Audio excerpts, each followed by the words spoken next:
fondo. Hoy vamos a hablar de cómo dibujar el Estado, más allá de entenderlo, digamos, desde el mapa que le explicamos como Estado, o que dejamos por fuera de los alcances del Estado. La idea pues es que se surja como un conversatorio al final. Entonces vamos a tener a Juan Camilo Murillo, que nos va a acompañar en la ponencia, y después vamos a tener un espacio de interacción donde ustedes también van a poder participar y empezamos a dialogar acerca de qué es eso que tenemos como Estado y cómo se dibuja. Bienvenido, Camilo.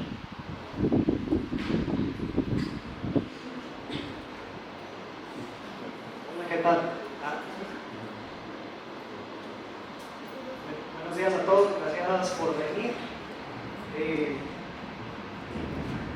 Nada, pues creo que no hay una manera, digamos, mejor de iniciar una ponencia de estas, porque el tema del Estado siempre es muy complejo de explicar.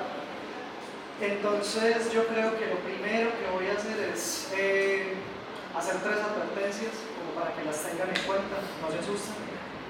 Lo primero de todo es que la ponencia está, digamos, estructurada de una manera muy magistral, porque pues, a mí la cabeza no me da para funcionar de otra manera, pero por favor, si hay algún tipo de pregunta, si hay algún tipo de duda, si hay algo de lo que estoy diciendo que no quede del todo claro, pues me levantan la mano, me hacen la pregunta, no hay problema. Lo importante acá, lo que quiero que sientan es que este es un espacio en donde no vienen solo a escuchar a una persona hablar de un montón de cosas con las que no tienen relación, sino todo lo contrario, una persona que les está abriendo un espacio para que entre todos abordemos algo que nos transversaliza, que es justamente el Estado. Eso como primera advertencia. Como segunda advertencia, bueno, como les digo, pues el tema del Estado es muy complejo y tiene muchísimas aristas, no en vano.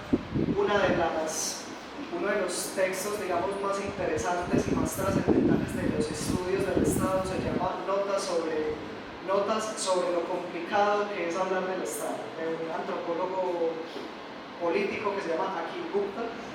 Y finalmente la última advertencia es que esta ponencia justamente está acechada por 2 autores principalmente, por Thomas Hobbes con su teoría del Estado omnipotente o el Leviatán, y de Max Weber con el Estado como aquel sujeto que tiene el monopolio de la fuerza legítima. Estos 2 autores, aunque no se les va a mencionar directamente, sus conceptos van a estar presentes en determinadas, en varias de las teorías que vamos a explorar aquí. Y bueno, empecemos diciendo pues que justamente lo que yo pretendía, pues o lo que yo quise hacer en esta ponencia es empezar una recopilación histórica de cómo la academia, sobre todo la ciencia política en Colombia, ha entendido el Estado, las diferentes teorías que han surgido para entender el Estado en Colombia, y yo creo que le podemos dar inicio a la primera. Entonces, ¿cómo entendemos este problema del Estado?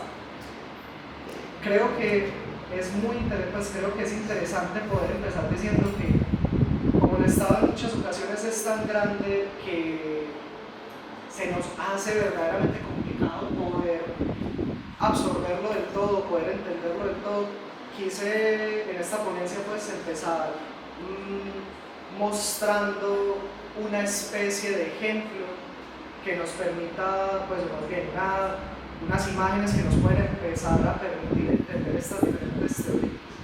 Entonces, bueno, empecemos hablando de Colombia como un Estado fallido. Yo creo que esta es una de esas teorías que constantemente regresan cada vez que hay problemas, y pues no en vano, la hermana de esta ponencia es una ponencia que dieron el profe Juan y el profe Felipe el semestre pasado justamente sobre este mismo tema. ¿Por qué entendemos a Colombia? ¿Por qué se ha entendido a Colombia como un Estado fallido? Digamos que el Estado fallido, si bien hay muchos autores que lo abordan desde diferentes perspectivas, especialmente Colombia se empezó a entender como un estado fallido por una nota en una revista que lo clasificaba como tal.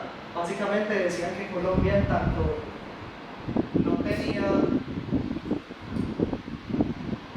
Colombia no tenía, digamos,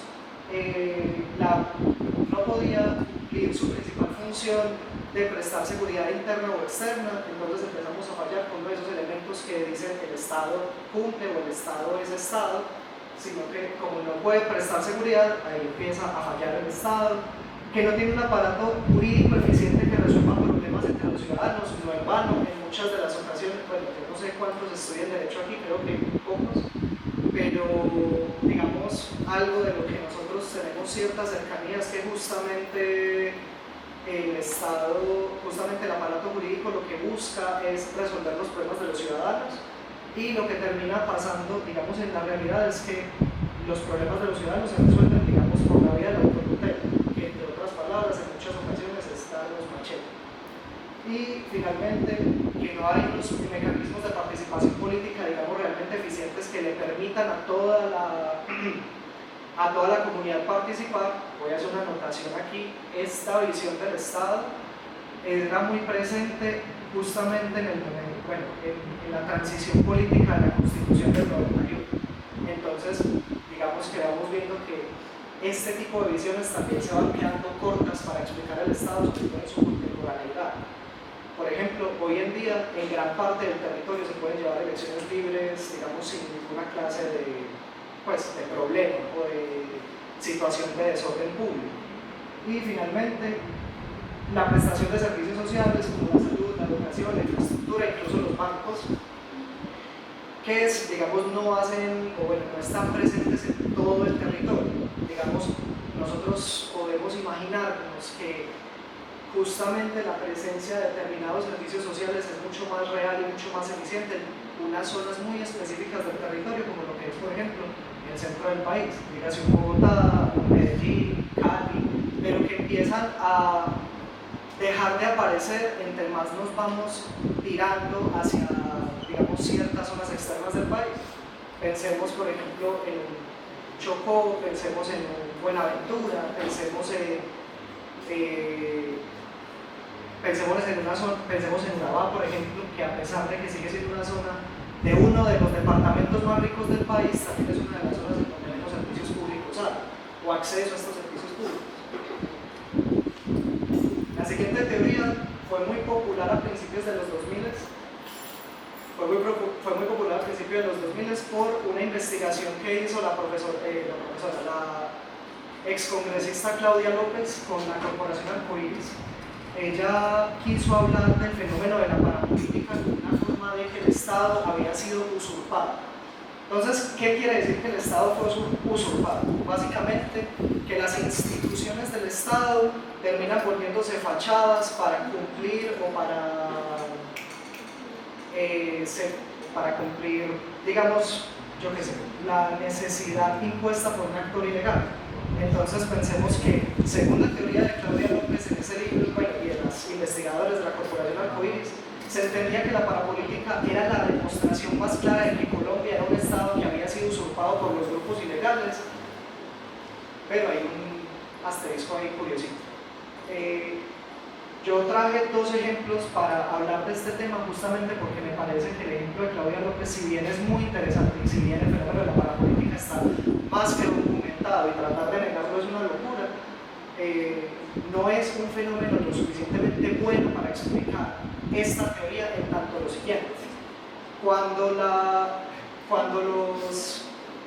empezó la parapolítica, digamos que una de las cosas que se vino a demostrar es que no se estaban adueñando los grupos ilegales del Estado, sino al revés.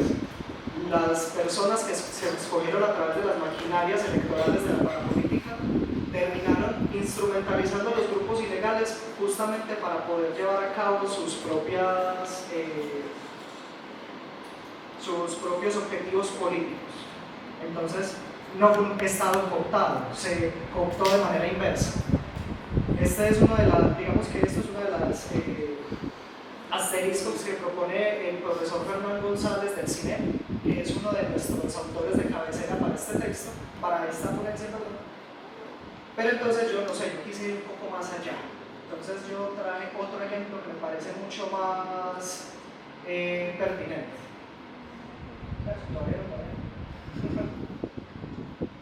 Nosotros podemos hablar del Estado cortado en el sentido de lo siguiente, y es de algo que llaman los autoritarismos subnacionales. ¿Qué carajos es un autoritarismo subnacional? Entendamos. Profe Juan, ¿qué departamento es este? ¿Qué? No, yo también. Arauca. Eso. Arauca. El caso de Arauca es la cosa más interesante en términos de gobernanza alternativa de grupos ilegales que tenemos en Colombia, porque desde 1970, más o menos, en Arauca se funda uno de los frentes más grandes del ELN, que es el Frente Domingo Laín, si no estoy mal. Este frente se funda en Arauca y se termina volviendo no solo una fuerza coercitiva que podemos entender que, yo qué sé, comete actos ilegales, sino que también es una fuerza que se termina volviendo una fuerza política en sentido de lo siguiente. A Arauca han llegado gobernadores de todos los partidos políticos, del Centro Democrático. Había, no gobernadores, pero había alcaldes de la Unión Patriótica en su momento cuando existía. Alcaldes de Cambio Radical, que son la tendencia más contemporánea. Ninguno de esos alcaldes ha pasado su perote, ha pasado su proyecto político sin el visto bueno del ELN. Y es una realidad que es presente ahí. Digamos que Arauca, que ha sido un territorio transversalizado por las diferentes guerras entre diferentes grupos ilegales, la necesidad del Estado de tratar de explotar la fundación petrolera de Caño Limón, que es lo que va a darle más fuerza a este frente, están en una constante competencia en donde realmente el verdadero ganador se decidió hace ya 20, 30 años, y es que el ELN efectivamente es un control real en la coerción social y política que propone. No solo es simplemente que cometan actos ilegales, sino que verdaderamente se vuelven una fuerza que regula la vida social de sus ciudadanos. Eso podemos entenderlo, aunque no a nivel del Estado Nacional, una forma del Estado cortado. Digamos que es una de las exploraciones que se hace, ¿cierto? Por acá también está dorado el Catatumbo, el Chocó, porque adolecen de la misma situación. En este momento el Catatumbo, como creo que es conocimiento general, es el sitio de guerra donde el ELN y las disidencias de las FARC y el Clan del Golfo están enfrentados justamente porque hay una ruta de carretera. Bueno, y en Boyacá pasa un poco lo mismo, en esta zonita de acá, si no estoy mal, en Chocó, gracias. En Chocó justamente pasa lo mismo, que el ELN también ha hecho, aunque no es la misma cooperación que podemos decir en toda la región de Arauca, que sí pasa en toda la región de Arauca, sí tiene una fuerte presencia en donde su labor principal es mimetizarse con la vida social de las personas. Entonces, deja de ser un mero actor ilegal que el Estado tiene que destruir, tiene que doblegar, se vuelve un actor social que tiene, digamos, tiene cierto arraigo. Pero bueno, la señora María Teresa Uribe, alma bendita, del Centro de Estudios Políticos de la Universidad de Antioquia, en 1998, va a sacar una de las teorías más fundamentales para entender cuál es el problema del Estado, y es que nosotros tenemos un Estado que constantemente está compitiendo por la soberanía en otros territorios. Entonces, hay unos territorios en donde el Estado no es lo suficientemente fuerte, no es lo suficientemente presente, y tiene esta necesidad de competir con otros actores por justamente ejercer una soberanía real. Y al final todo esto se remite a esto. Digamos que uno de esos elementos esenciales por medio de los cuales se ha entendido el Estado, y si el Estado existe o no existe, es por su capacidad de ejercer soberanía. Entonces, justamente llegaría a decir que la soberanía extendida nos permite dos cosas. Lo primero es que nos permite entender que el Estado no es un objeto naturalmente creado, es decir, no todos los estados son iguales, no todos los estados tienen las mismas características, sino que el Estado se vuelve un objeto de coyuntura histórica. Y cuando digo que es un objeto de coyuntura histórica, quiere decir que la construcción del Estado en todas partes es distinta. Por eso hablar de que el Estado es fallido, de que el Estado es cooptado, se queda corto, porque entonces nosotros realmente no podemos simplemente decir que el Estado colombiano no sirve o es endémicamente débil o es fallido, en tanto nuestra noción para juzgar si el Estado cumple o no cumple con esa característica ni siquiera la hemos creado, ni siquiera se ha creado desde aquí, sino que es una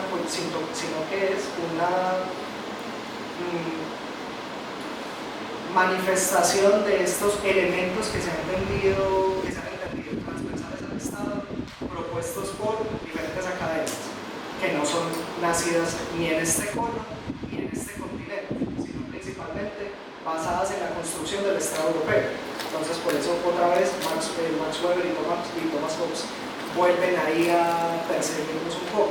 Si el Estado no cumple con la seguridad, entonces no sirve. Si el Estado no es omnipotente o no es omnipresente, entonces no sirve.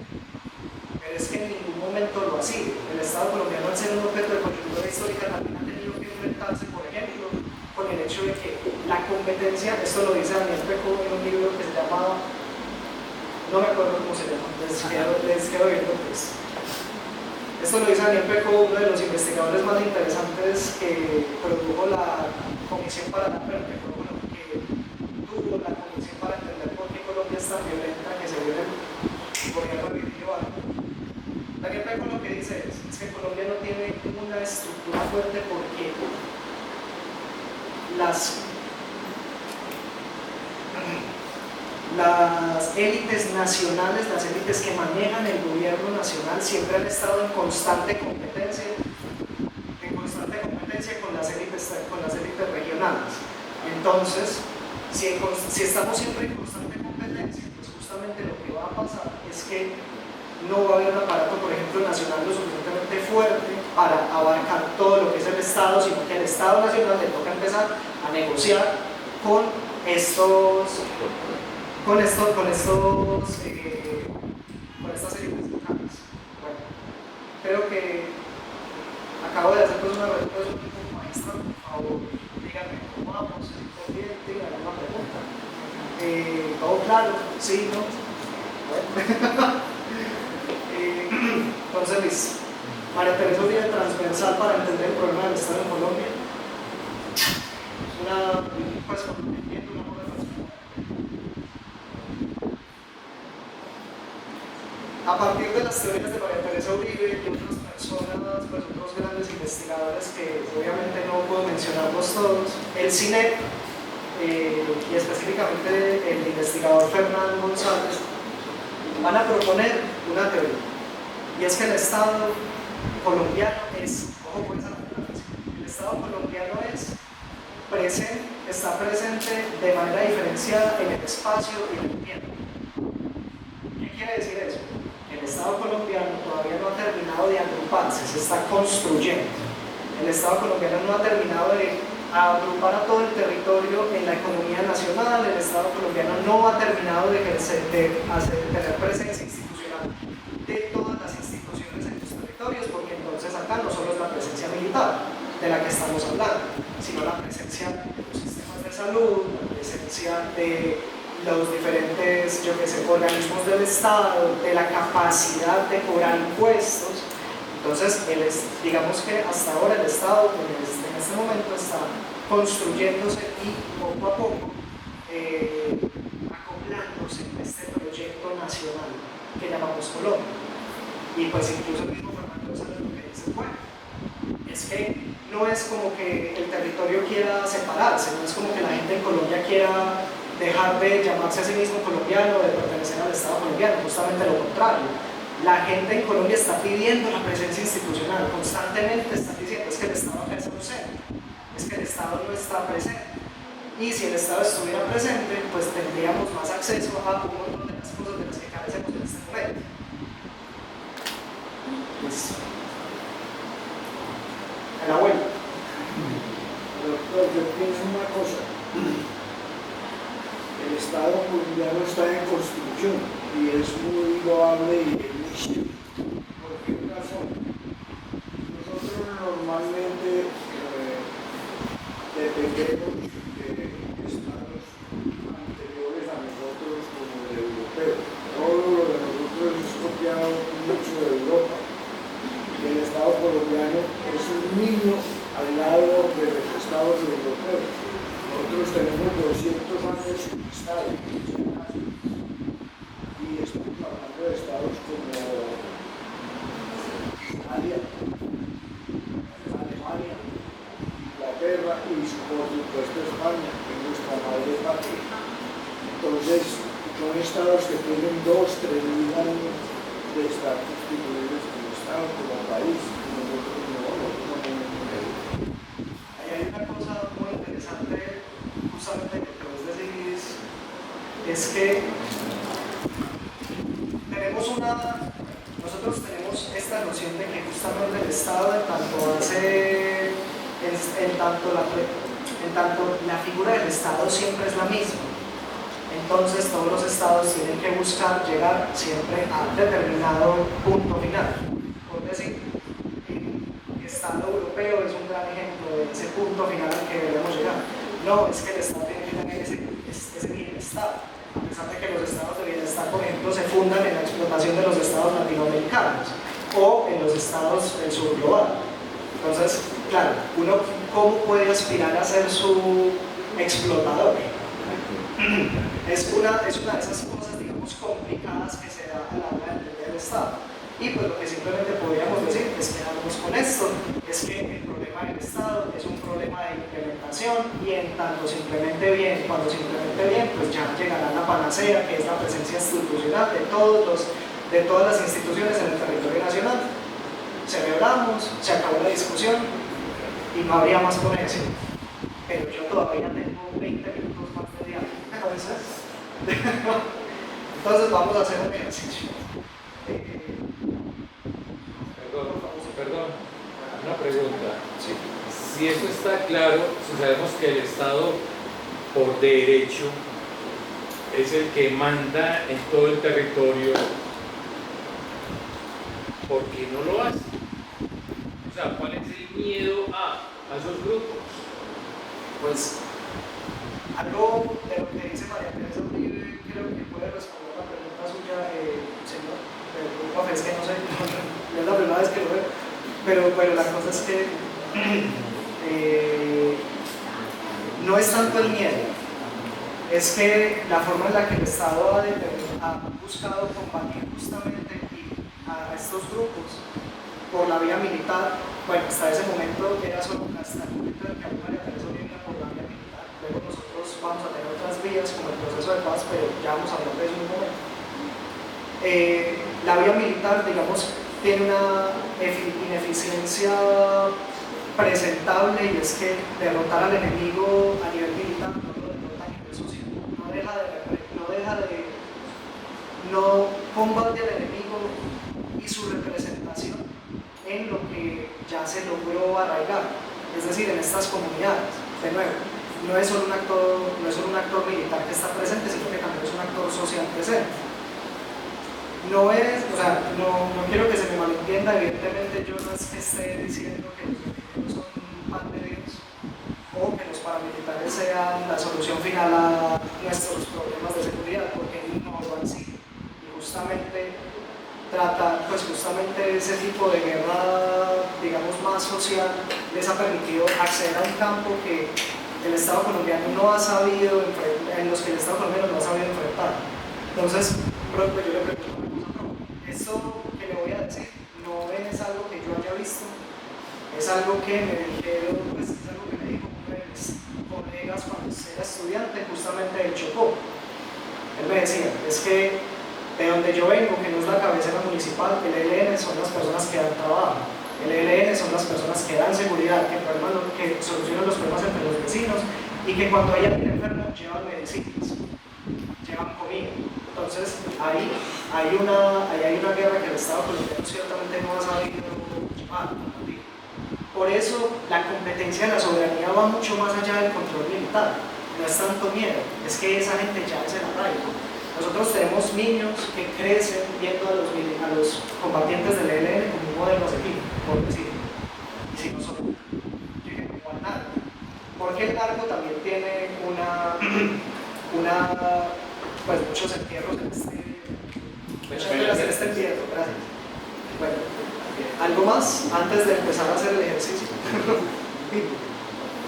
Profe Luis Guillermo, yo me tomo aquí la palabra, permiso. Yo no puedo explicar el conflicto colombiano, pero creo que hay que tomar una foto histórica rápida. Y es que ahorita estabas explicando, Juan, que el origen del conflicto tiene que ver con centralidades y regiones. Este es un país en donde en el centro suceden unas cosas, con este chorro, en el centro suceden unas cosas y en las regiones suceden otras, ¿cierto? Que es lo que estabas explicando ahora. El Estado inicialmente se focalizó en el centro, no en las regiones. Históricamente eso llevó a que la sociedad colombiana creciera de unas maneras desproporcionadas. Y esa desproporción es la que Juan está tratando de explicar, que en las regiones el Estado no ha estado presente. En esas regiones los actores, que no les quiero poner otro nombre, hicieron presencia y ocuparon el lugar del Estado. Entonces esos niños crecen con una figura muy distinta a las que ustedes y yo crecimos. Por un ejemplo sencillo, que Juan habló de eso ahorita. Yo en mi casa obturaba el botón y había luz. Pero cuando usted va al Putumayo, prenda pues, primero, ¿dónde está para obturar? Y dos, a ver dónde está la luz. Y se generó algo que ahorita explicaste, se llaman costumbres peroleras, y es que los campesinos aprendieron a resolver los problemas entre ellos, a machete. Y luego apareció un actor que dijo, venga, yo resuelvo el problema, era un actor armado. Creo que el conflicto se separa en dos, ¿por qué?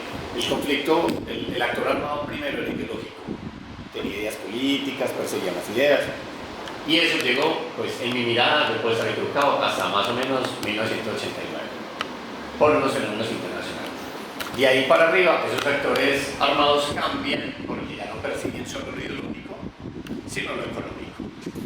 Y entra a darle combustible al conflicto colombiano el narcotráfico en todo su apogeo y su dimensión.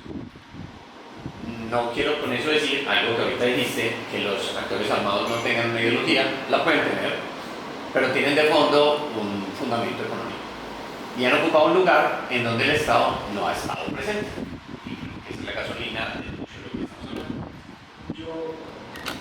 Luis, muchas gracias por haber venido, porque justamente esa intervención que usted acaba de hacer es precisamente uno de los puntos transversales de esto. Y es que si vieron, digamos, en las distintas nociones que he presentado el Estado, podemos extraer unos elementos muy específicos. Primero, que la Academia de Ciencia Política en Colombia ha entendido solo el Estado como su presencia institucional, independiente de que sea lo militar o no, es la presencia institucional lo que determina si el Estado está o no está en un lugar.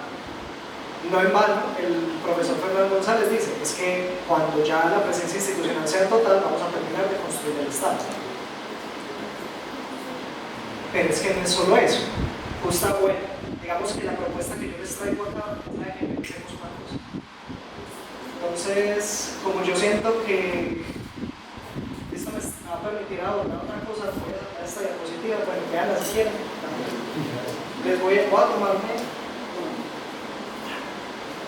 Voy a tomarme un trabajo acá de hacer una lectura directamente, porque me parece que la profesora Margarita Serge tiene unas palabras mucho más elocuentes que las mías para explicar esto. Y es lo siguiente.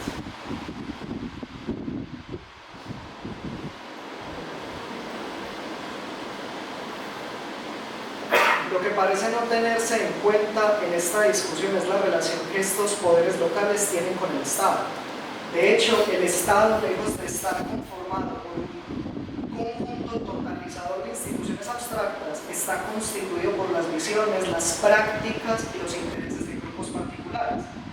Estos grupos, que incluyen comerciantes, misioneros y empresarios, administradores y funcionarios, controlan las instituciones, las decisiones y los recursos del Estado en diferentes niveles, poniendo de presente, como lo ha señalado Mitchell, que la oposición Estado-Social-Civil no es más que una falsa dicotomía.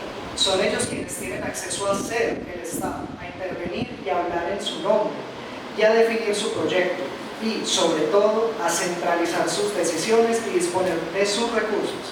Así, estos grupos de poder local controlan la estructura y el aparato del Estado, definen sus prioridades y sus políticas y ante todo determinan las formas legítimas de leer y comprender la realidad. Estos grupos encarnan efectivamente el Estado. En Colombia, el Estado, tanto a nivel nacional como local, ha estado personificado históricamente por Hannah Arendt, Walter Benjamin y Giorgio Agamben, entre otros, han señalado que la característica central del poder soberano radica no tanto en su capacidad de definir el orden y la legalidad, sino sobre todo en quién puede salirse de ese ámbito y a su conveniencia, definiendo espacios de excepcionalidad donde puede ejercer su poder con relativa e incluso con total impunidad. Entonces, ¿a qué quiere llegar la profesora Margarita Serre con esto que les acabo de leer? Nosotros hemos leído el problema del Estado a partir de una dicotomía imaginaria de presencia y ausencia, a partir de una dicotomía imaginaria, de una geografía de la imaginación, como lo llama ella, como zona salvaje, zona periférica, zona exterior y el centro del país.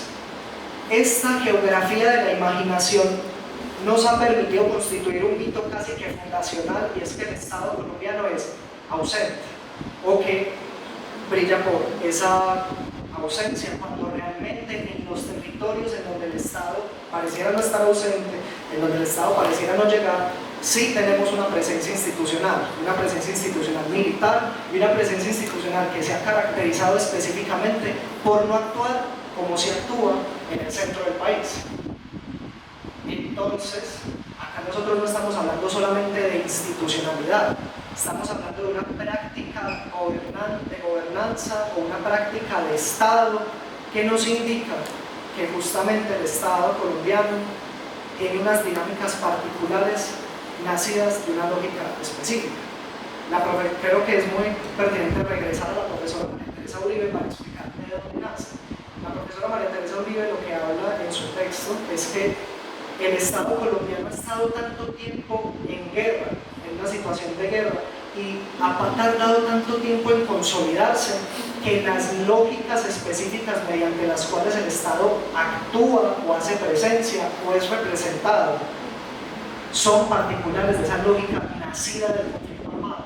No son lógicas que podamos entender desde la dicotomía soberanía-no soberanía, son lógicas que justamente corresponden a un estado de violencia prácticamente insuperable hace 70 años. El Estado colombiano, el conflicto armado colombiano y el Estado colombiano no son dos caras de una moneda, no son dos cosas distintas, son cosas que subsisten a pesar de la otra o que tienen relación entre sí. El Estado colombiano se ha forjado también a partir de las lógicas de la violencia del conflicto armado, y el conflicto armado se ha determinado según las lógicas de soberanía del Estado nacional, porque el Estado nacional, y eso es una de las características, digamos, que también están presentes ahí, no es un objeto racionalizado. No estamos hablando aquí de una entidad específica o concreta, que es lo que ha leído, digamos, la Academia de Ciencia Política a través de sus lecturas institucionalistas, sino que estamos hablando de un objeto que se desarrolla en la práctica y que hace parte de la realidad de todos, solo que esa realidad de todos no es la misma, no es igual. Cuando la profesora Sergio dice es que son los actores locales quienes tienen el acceso a ser el Estado, no está hablando de un alcalde, no está hablando de un consejero municipal, ni siquiera está hablando de, yo qué sé, de alguna persona que se haya puesto en una secretaría específica.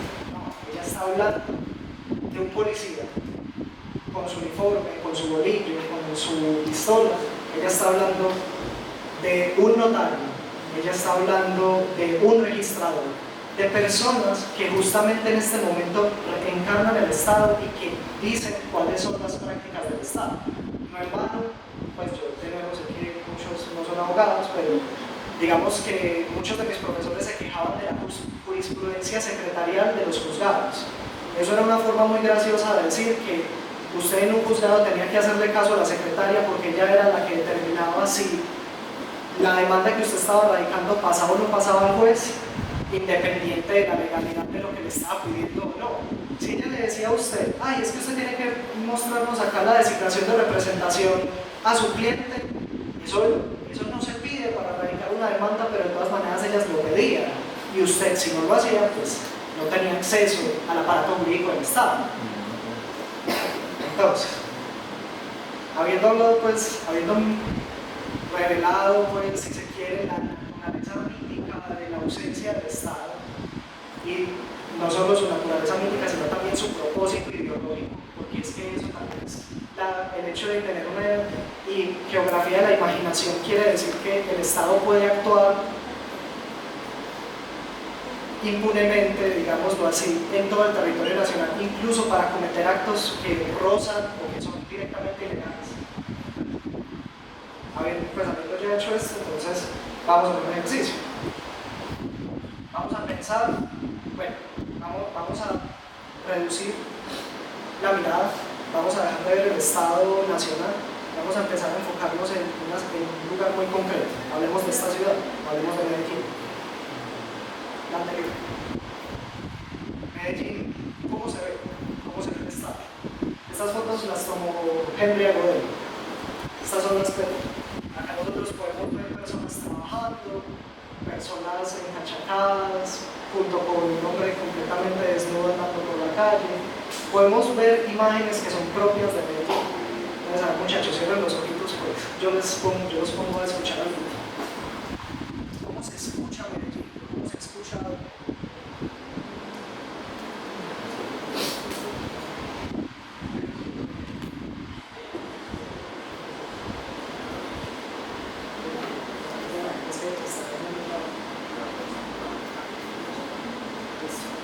¿Cómo se escucha Medellín? Hagamos un ejercicio para ver cómo ha sido la crónica urbana desde el arte, por ejemplo.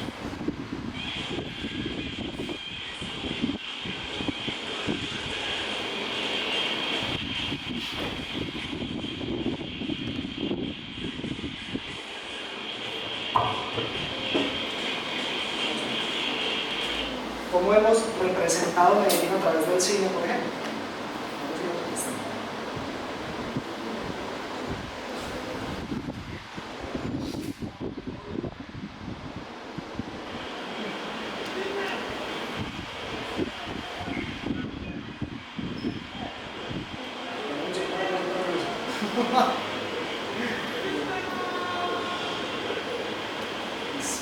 Finalmente, nosotros sabemos que Medellín es una ciudad muy rara en donde la presencia del Estado está, pero no está, en donde podemos hablar de presencia institucional en determinadas partes de la ciudad, pero cuando pensamos en una zona periférica, por ejemplo, pensamos es justamente en lo contrario. Pues el mero hecho de llamarla periférica ya de por sí nos da una noción de cuál es la idea que se tiene de Medellín. Una zona empobrecida, una zona donde el Estado no se parte, una zona donde hay una gobernanza criminal tremenda. A ver, ¿se acuerdan que hace poquito, hace un año, el presidente Gustavo Petro fue a la Alpujarra junto con los voceros de las organizaciones criminales a hacer un acto político?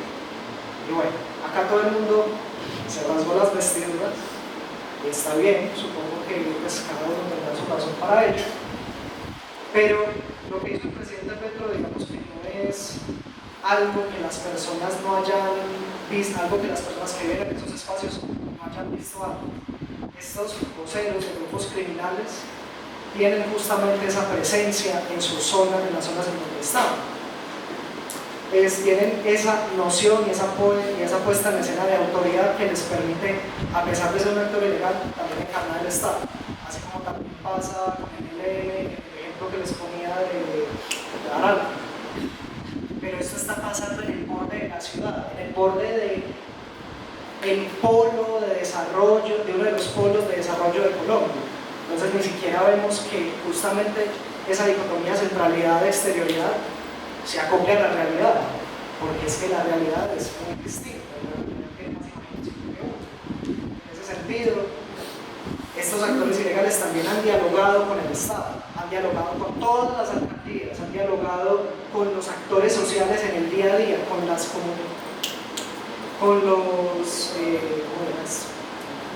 centros de acción comunitaria, las personas, y no solo eso, sino que podríamos caer también la realidad medio inventada de que esos actores hacen presencia en los lugares en donde hacen presencia por justamente el conflicto armado. Como no, es que el plan pistola de la guerrilla trajo a los milicianos a las laderas de la ciudad. No, es que el enfrentamiento de los paramilitares trajo a los paramilitares a la Comuna 13.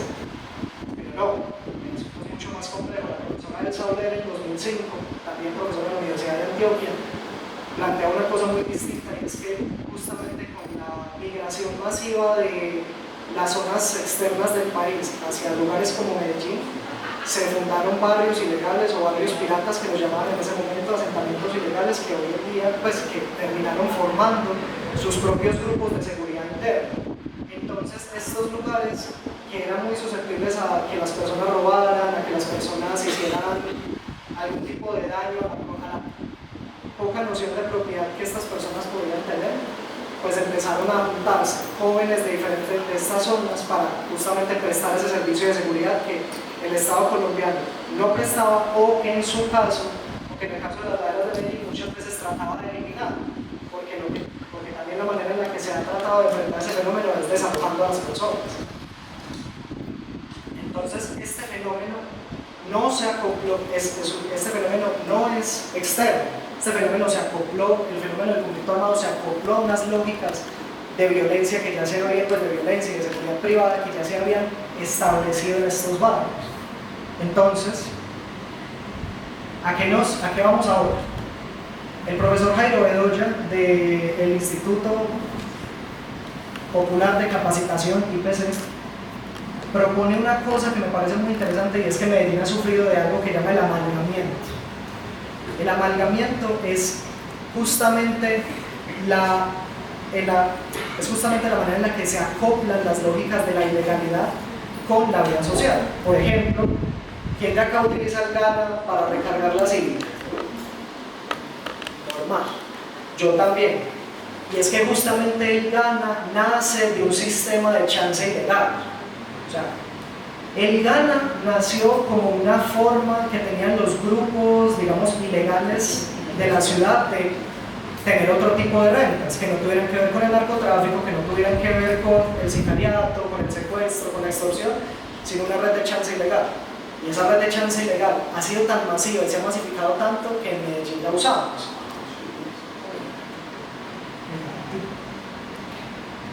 Otro ejemplo de eso es, por ejemplo, en Manrique.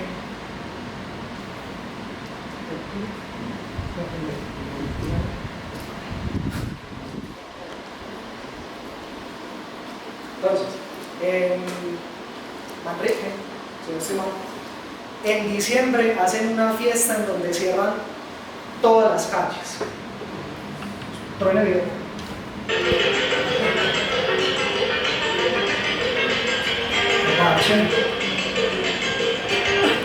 Y eso no es algo malo. De hecho, este fenómeno está tan masificado, bueno, esa fiesta está tan popularizada en la ciudad que extranjeros, personas del sur del Valle de Aburrá, personas del norte del Valle de Aburrá, personas de otros barrios van a esa fiesta a pasar bueno en diciembre. Pero es que esa fiesta en Manrique empezó siendo un sitio para la fiesta porque los muchachos del barrio dijeron: en esta esquina, este día, de esta hora a esta hora, no se roba, no se mata y no se pelea. Y ellos impusieron una lógica de seguridad ahí en esa zona que terminó volviéndose una fiesta masificada, a donde va todo el mundo y que activa la economía local de esas zonas. y creo que esa acogida que ha tenido ese tipo de eventos pues demuestra justamente el fenómeno del amalgamiento del que habla el profesor Javier Bedoya. Al final, el objetivo de esta ponencia principalmente es invitarlos a pensar verdaderamente cómo hemos entendido el Estado y cómo lo podemos comprender a la luz de estas dinámicas que se escapan de toda lógica institucional, que se escapa de toda dicotomía presencia-no presencia del Estado.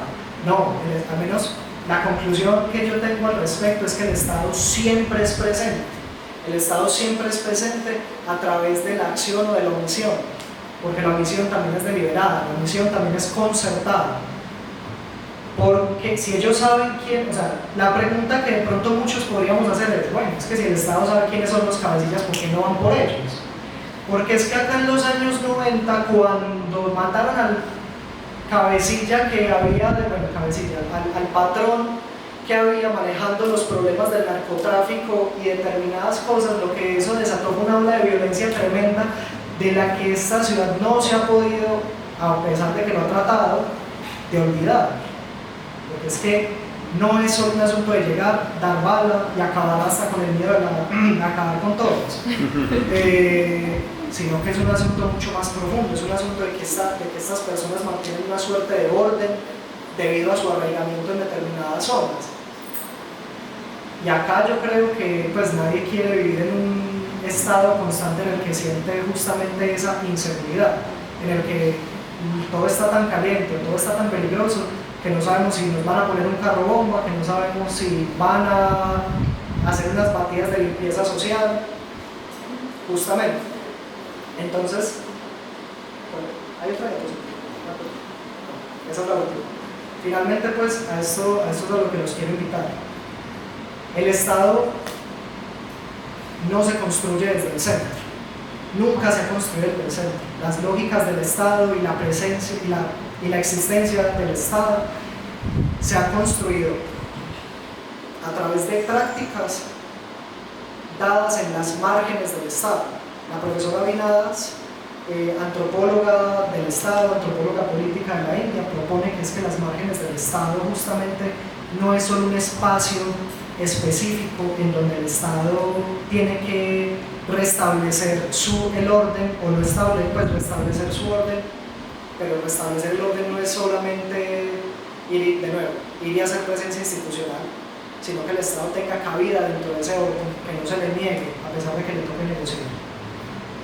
La profesora Viladas también propone que es que las márgenes del Estado son una cosa que afecta a los cuerpos, que lo transversalizan a uno físicamente y que están representadas en los cuerpos en tanto si el Estado determina que usted es una persona que puede ser asesinable o no asesinable, por ejemplo, o si usted es una persona que está atrapada, digamos, en la necesidad de, yo no sé, este ejemplo no vale.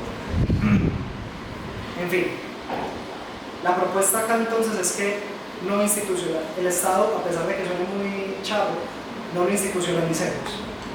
Al Estado hay que antropologizarlo, porque hay que entenderlo como esta construcción de un fenómeno social con diferentes aristas que nunca va a ser una explicación totalizante, sino que está compuesta de un montón de explicaciones particulares, de coyunturas históricas, de situaciones geográficas y finalmente también de una suerte de ideología. Entender el Estado como un ente totalizador también permite justamente que el Estado tenga esa capacidad de actuar impunemente en determinados territorios, porque su forma de hacer presencia simplemente no es la misma que nosotros entendemos desde la lógica de la legalidad. Es una cosa mucho más salvaje si se quiere, pero es que también esos apelativos me parecen horribles. Bueno, creo que eso es todo lo que tengo yo por decir. No sé si alguien quiere... No tengo que compartir la palabra.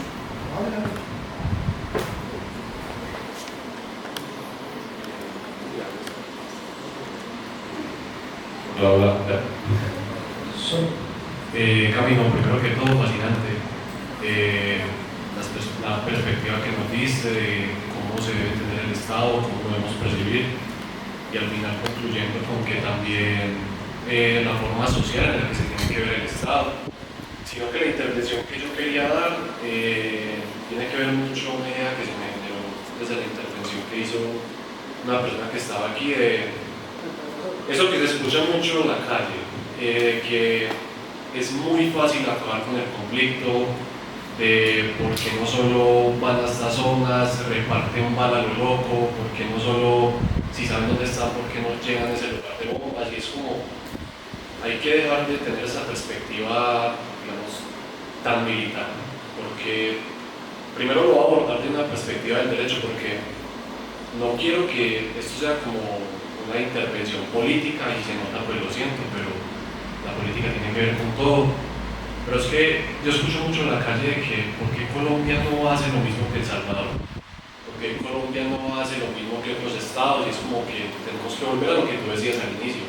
Cada país se tiene que evaluar desde su contexto y desde su construcción. No podemos llegar a querer replicar lo que hace cada estado, porque cada estado es diferente, a pesar de que cada uno tenga una construcción parecida por lo que los académicos han establecido, ¿cierto? Entonces, un ejemplo, Colombia no solo es violencia desde que se establece el precio de la violencia que tú hablas de estos 70 años, Colombia viene siendo violencia desde su construcción, ¿cierto? Desde los federalistas y republicanos, pues desde allá que se pelean por eso. O sea, nosotros no podemos, como la evidencia, no podemos pensar que todos van a ir ya, porque, ejemplo, esta afirmación va a sonar muy irresponsable, pero acabar con el conflicto es fácil, pero ¿a costa de qué?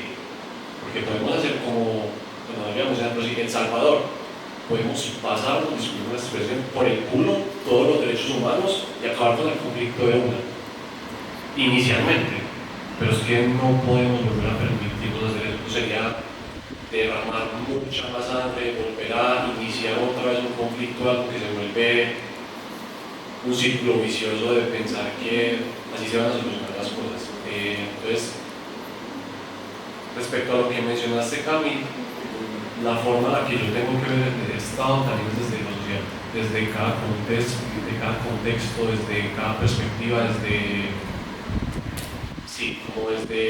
la construcción de lo propio. No podemos seguir pensando que replicando modelos que supuestamente funcionan en otros países o pensando que la presencia militar es el Estado, eso también hay que desconstruirlo.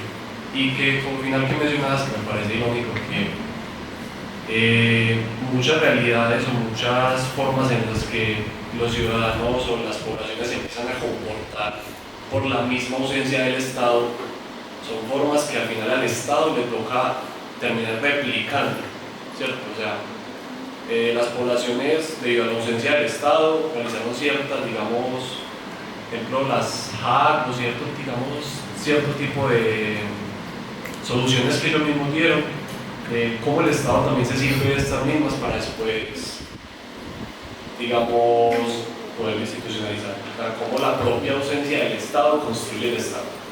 Eso es todo.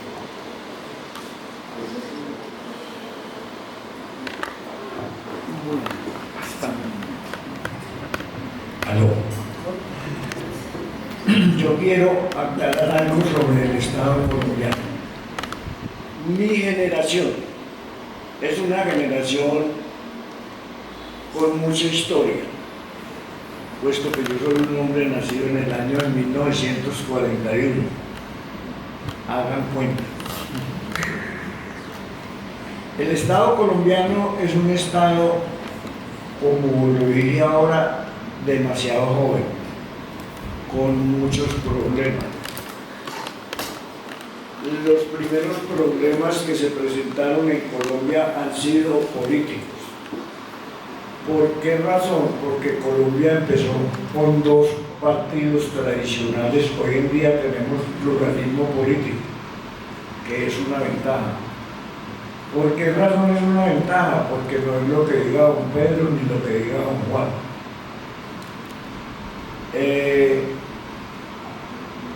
hay países que se pueden poner como ejemplo y uno de ellos es los Estados Unidos. Los Estados Unidos también tuvo problemas muy parecidos a los del Estado colombiano y se fueron haciendo leyes y formas de gobierno diferentes.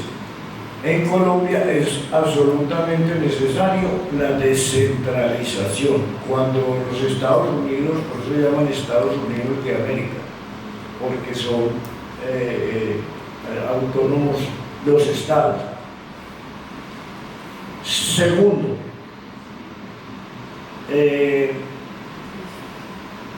en Colombia hay un problema grave y es que ha habido mucho éxodo de la parte rural hacia las partes centrales, o sea, las ciudades. Y eso llama una explosión demográfica. Hace aproximadamente 20 años, posiblemente, Bogotá, que es la ciudad capital, tenía aproximadamente 9 millones, hoy en día son 13. Eso requiere personas que llegan a la capital de la República de diferentes pelambres, de diferentes pensamientos, de diferentes morales. Entonces, si en esa época había 200 ladrones, hoy hay 2000. O sea que ha aumentado en el 10. Lo mismo pasa en Medellín. Medellín, cuando yo nací, no llegábamos al 1.000.000 de habitantes y ahora tenemos 3. Entonces, al Estado hay que perdonarle tantas falencias que tiene, porque es un Estado, pues, Colombia es un Estado en crecimiento, sencillamente, eso es. Y ha habido temas que le han hecho mucho daño al Estado, como el narcotráfico, que surgió hace 40 años o 50, y todavía hay vestigios del narcotráfico. Todavía no se ha podido acabar con ese flagelo. Colombia ha sido un país siempre de conflictos. Acuérdense la famosa guerra de los 1010, que fue una guerra civil colombiana entre dos partidos políticos, los liberales y los conservadores, que le hizo mucho daño al país. Eso no se puede volver a repetir. Pues para contestar las dos intervenciones, yo quiero finalizar justamente con que sí, es que justamente la omisión del Estado también, pues por lo que decías, cuando también construye Estado, también lo determina, digamos que también le permite que incurra en ciertas representaciones particulares. Por ejemplo, hablando un poco más de la historia de Medellín, digamos que si yo les digo a ustedes, ¿alguien acá sabe quiénes son los milicianos? ¿Alguien alguna vez escuchó ese nombre? ¿Los qué? Los milicianos. Sí. De pronto, vale, es que no es una de esas cosas como súper reconocidas, pero acá en los años 90, los milicianos, que eran un brazo, digamos, urbano de los grupos guerrilleros, hicieron parte de pues hicieron presencia en las laderas de la ciudad. Y con ese grupo, digamos, a nivel de la ciudad y por la Consejería Presidencial para Medellín, se hizo un proceso, pues se hizo una negociación con ellos para someterlos a la justicia. Y a partir de eso, pues ellos formaron una cooperativa de seguridad. Digamos, en Medellín hemos tenido, a pesar de que no es algo que la población recuerde mucho o que los más jóvenes tengamos muy presentes, yo en los milicianos vine a aprender hace un año,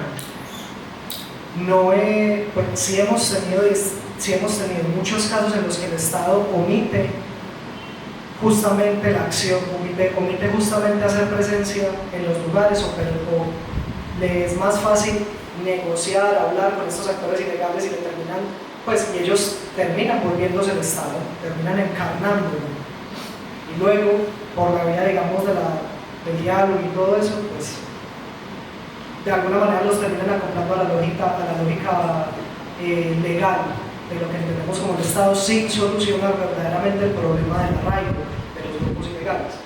Eso pasó aquí con los milicianos y parece que a nivel nacional también ha pasado con la ocupación de las diferentes rutas de narcotráfico por parte de otros grupos. Entonces, sí, es a partir de la omisión, es a partir de esa no acción que el Estado se expande en su representación y termina siendo encarnado por actores ilegales, por lo que nosotros llamamos actores ilegales. Y para contestar pues lo de la intervención de mi señora Bueno, que nos está entrando con su presencia, definitivamente Colombia es un Estado que sea, pues yo estoy completamente de acuerdo en que Colombia es un Estado que siempre se ha tratado de purgar. El Estado, al ser un campo, no es una cosa abstracta, pues no es un objeto racionalizado, es un campo en donde se define la soberanía, es un campo en donde diferentes actores pelean siempre por tener el control de quién tiene derecho a llamarse el Estado y todo lo que eso implica. Pues en ese sentido la lógica de ese campo en este país ha sido siempre tratarse de purgar a sí mismo. Y es una de las cosas que digamos no deberían volverse a presentar. Bueno, ¿algo más? ¿Alguien más?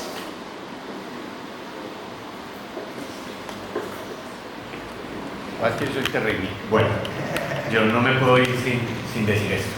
Yo ya no soy aguastibias, yo ya estoy viejito, ya tengo mis años, yo soy capaz de asumir estas posiciones. Yo creo que el Estado colombiano sí tiene que hacer presencia, como lo dice Juan Camilo, en toda su dimensión. Es decir, el Estado no es solo que llegue la Fuerza Armada, sino que llegue la representación del Estado, sus instituciones, servicios públicos, infraestructura y todo lo demás. Yo creo que al Estado colombiano le hace falta eso, en muchas partes. Yo sí creo en la institucionalidad, entonces yo creo que la fuerza y la presencia del Estado, no solo con educación y salud, sino también con Fuerza Armada, hace falta. De eso también estoy seguro. Y creo que hemos construido últimamente un mito en la narración de que somos estos o aquellos. Voy a tratar de hacerme explicar. El 31 de mayo tenemos elecciones y nos siguen transmitiendo la narrativa de que o somos estos o somos aquellos. Yo creo que no somos ni estos ni aquellos, somos, ¿cierto? Y espero que los colombianos podamos migrar de esa narrativa a que somos un país, somos una nación, somos un pueblo, no somos estos y aquellos, somos. ¿Cuántos? Creo, no estar equivocado, 53 millones. Y espero que esos 53 nos pongamos de acuerdo en que hay que resolver el asunto del conflicto armado. Por una razón sencilla, somos, espero no estar equivocado, el único país en América Latina que queda con ese conflicto. Los demás lo resolvieron. Hoy alguien podría decir que Venezuela tiene su propio conflicto y nosotros el nuestro, pero el resto lo resolvieron. Entonces la pregunta es, ¿y nosotros por qué no lo hemos podido resolver? Sí tenemos cómo resolverlo y lo tenemos que resolver para poder llegar al siglo XX. Mientras no resolvamos eso, no llegaremos al siglo XX. Creo que le hace falta cohesión al Estado, presencia al Estado. Y finalmente me la voy a jugar, voy a decir una cosa horrible, pero la voy a decir. Creo que el Estado colombiano no se ha podido fortalecer porque los colombianos no nos hemos podido fortalecer. Para mí tenemos un problema básico y el problema es la norma. A los colombianos la norma no nos gusta y no somos sujetos normativos. Y el Estado es la manera como los seres humanos a través de la norma construimos un proyecto social. Y los colombianos la norma no nos gusta, entonces no nos gusta el Estado, no nos gusta la norma, no nos gusta que nos regulen. Hasta que nosotros no aprendamos a autorregularnos, no vamos a reconocer el Estado como la presencia de la norma que ayuda a construir un proyecto social. Entonces creo que es de ambas partes, de los ciudadanos y del mismo Estado. Y finalmente, tengo que terminar diciendo algo muy horrible. El Estado no se ha podido terminar de conformar porque los seres humanos y los colombianos somos muy corruptos. Y el Estado nuestro está lleno de corrupción. Quiero aclarar una cosa, porque somos corruptos. Entonces alguien va a decir, ¿vos estás diciendo? Sí, yo estoy diciendo que yo también lo hago. A veces no busco seguir la norma, como muchos colombianos. Busco mirar cómo le hago el quite a la norma. Y creo que eso no nos ha permitido terminar reconociendo y formar un Estado fuerte, con normas fuertes, con legislación fuerte, con un acuerdo social fuerte. Por eso creo que somos un Estado débil. Porque somos débiles como ciudadanos, por lo tanto tenemos un Estado débil. Esa es mi mirada, yo puedo estar muy equivocado, soy un ser humano, pero esa es mi visión. Listo, gracias Juan por tu ponencia. Una cosita que quiero dejar al aire, no es una intención, es una cosita cosita que quiero dejar al aire respecto a lo que ha dicho Camilo y las intervenciones. Entonces, teniendo en cuenta las votaciones que hay, el reglamento no es un tinte político, sí, pero entonces, teniendo en cuenta lo que hace la JEP y todo lo que ha servido estos procesos de paz para, digamos, llegar a la tranquilidad de otras formas que no son mediante la violencia, entonces queremos seguir con ciertos candidatos que quieren, y lo dicen deliberadamente, seguir perpetuando la violencia y acabar con este tipo de instituciones, o queremos estas personas. Eso es todo.